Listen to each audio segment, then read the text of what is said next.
আগের দিন আপনাদের বলেছিলাম বড়মার মন্দিরে পুজো দেওয়ার পর আমরা আরেক মায়ের মন্দিরে গেছিলাম। বড়মার মন্দির থেকে পায়ে হেঁটে নৈহাটি স্টেশন পৌঁছে সেখান থেকে ট্রেন ধরে পৌঁছে গেছিলাম শিয়ালদা। শিয়ালদা স্টেশনে নামার পর পেছন দিকে রাস্তা ধরে বেরিয়ে গেছিলাম বাইরে থেকে, এবং অনেকটা হাঁটার পর ট্যাক্সি স্ট্যান্ড থেকে ট্যাক্সি করে নিয়েছিলাম।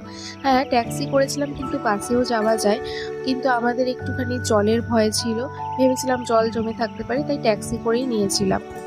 ট্যাক্সিকে আমাদের গন্তব্য বলেছিলাম কাকুরগাছি মা মনসা মন্দির যাব, আর ঠিক সেই মা মনসা মন্দিরের সামনেই আমাদেরকে নামিয়েছিল। ওখান থেকে একটুখানি পায়ে হেঁটে গিয়েই সোজা আমরা মন্দিরে পৌঁছে গেছিলাম। এই সময় তো ওনাদের যেহেতু পুজো রয়েছে বাৎসরিক, ওনাদের মন্দিরটা বন্ধ থাকার কথা। আমাদের খুব ভাগ্য ভালো ছিল, সেদিনের জন্য মন্দির খোলা ছিল, মায়ের দর্শন করতে পেরেছিলাম। তো দুজনাতে মিলে তড়িঘড়ি গিয়ে মায়ের দর্শনের ওখানে দাঁড়িয়ে গেলাম। একটু ভিড় ছিল, সচরাচর যেরকম ভিড় থাকে অতটা ভিড় কিন্তু ছিল না। মায়ের দর্শন করলাম।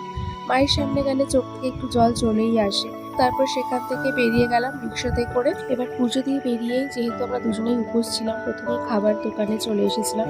এই রেস্টুরেন্টটা কিন্তু একদম নিরামিষ ছিল, যেহেতু শ্রাবণ চলছে আমরা দুজনেই নিরামিষ খাওয়া দাওয়া করি। আর এনারা কিন্তু এনাদের মেনুর মধ্যে একদম পেঁয়াজ রসুন ছাড়া যেগুলো ছিল সেগুলো দিয়েছিল।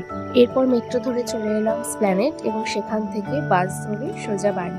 আপনারা যারা কলকাতার বাইরে থেকে পুজো দিতে যাবেন বলে ভাবছেন, তারা কিন্তু আমাদের মতন এরকম সারাদিনের একটা প্রোগ্রাম করে যেতে পারেন।